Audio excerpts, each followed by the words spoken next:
Hey everyone, welcome back. Ready for another deep dive? Always ready to dive in. Okay, good. So today we're tackling something that's, well, essential in construction. The heart of it all. Yeah, you could say that. We're talking cost codes and phase codes. Ah, yes. The unsung heroes of a successful project. Right. They might not sound super exciting at first, Not exactly glamorous, no. but once you get how they work, you realize they're kind of like, A superpower. yeah, like having X-ray vision straight into a project's finances. I like that analogy. Gets right to the point.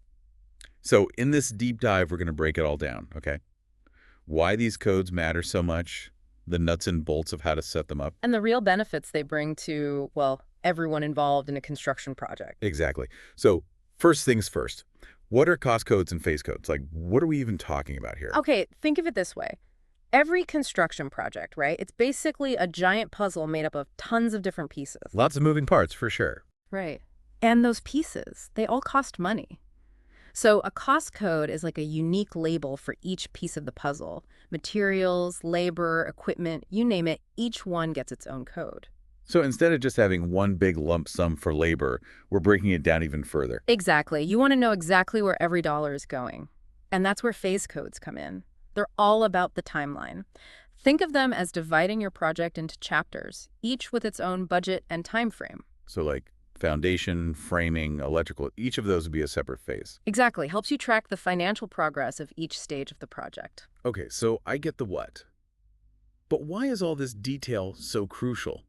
Can't we just use a regular budget and call it a day? Well, you could, but then you're missing out on a whole world of insights. Like what? Give me an example. Let's say you're 3/4 of the way through a project and suddenly realize you're way over budget on concrete. Oof, that's never good. Not good at all. Without cost and phase codes, you're left scratching your head trying to figure out where it all went wrong. Hmm. But with them, you can zoom in on each phase, see exactly how much concrete was used, and compare it to your original estimates. Oh, so you can pinpoint problems early on. Exactly. And potentially avoid a major budget blowout. Okay, I see the value there. Mhm. So how do we actually set up these codes? Where do we even begin? Well, the first step is understanding the project inside and out. You need a rock-solid grasp of the scope of work, the budget, the whole 9 yards. That makes sense. You got to know what you're dealing with before you can start categorizing everything. Right. And this is also where those standard contracts come into play, like the CCDC 2 2020. Those are kind of the industry Bible, right? Pretty much. And they often include specific requirements for how costs should be tracked and reported. So it's not just a good idea to use cost codes. It's sometimes a contractual obligation. Often, yes. Especially on larger, more complex projects. Got it. So we've got our project details, our contract requirements. What's next? Next, we break the project down into smaller pieces, like a work breakdown structure. It's a hierarchical map that outlines all the tasks and subtasks needed to complete the project. So kind of like a detailed to-do list, but for the entire project. Exactly. And each of those tasks, they get assigned a specific cost code. Right. So now we're connecting the financial dots. Mm-hmm. Okay, so how do we decide on the actual structure of the cost codes? Think big picture categories first.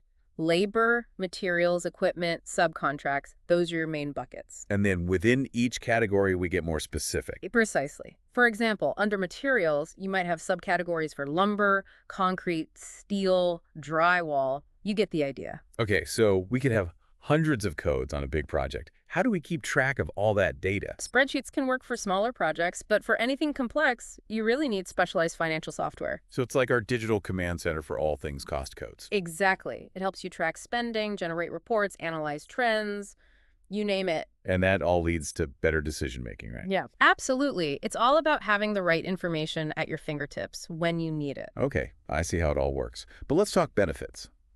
Why should someone listening, someone in the trenches of a construction project, really care about cost codes? Let's say you're in a meeting with the owner and they ask, hey, how much we spent on electrical so far? And with a good cost code system. Boom. You can pull up a report in seconds, show them exactly how much was budgeted, how much has been spent, and if there are any potential issues on the horizon. No more scrambling for answers or giving vague estimates. Nope. You're the master of your project's financial universe. I love it. But what about the impact on the overall project, not just individual components? Think of it this way. Accurate cost coding is like having a financial early warning system. Memeing. It helps you catch potential overruns before they spiral out of control. You can make adjustments, shift resources, and keep the project on track. It's huge, especially in today's market with all the volatility and price fluctuations. Exactly. And then there's reporting. With consistent cost codes, everyone has access to clear, reliable financial data. So that's owners, subcontractors, lenders. Everyone. It fosters transparency and helps everyone make more informed decisions. Okay, so less finger pointing, fewer disputes, and a smoother project overall. That's the goal. Sounds like it's worth the effort. But I got to ask, is setting up all these codes, really necessary for every single project? It depends. For smaller, simpler projects, you might not need the same level of detail. But generally speaking, The more complex the project, the more critical cost codes become. makes sense. We touched on those standard contracts earlier. Can you say more about those, specifically the CCDC 5A and 5B? How do they relate to cost codes? So those contracts are often used when you have a construction manager involved. And they really stress the importance of aligning cost codes with the project management framework outlined in the contract. So we're not just talking about internal organization, it's about meeting industry standards. Right. And making sure everyone is speaking the same language when it comes to costs and financials. Okay, I think we've covered a lot of ground here.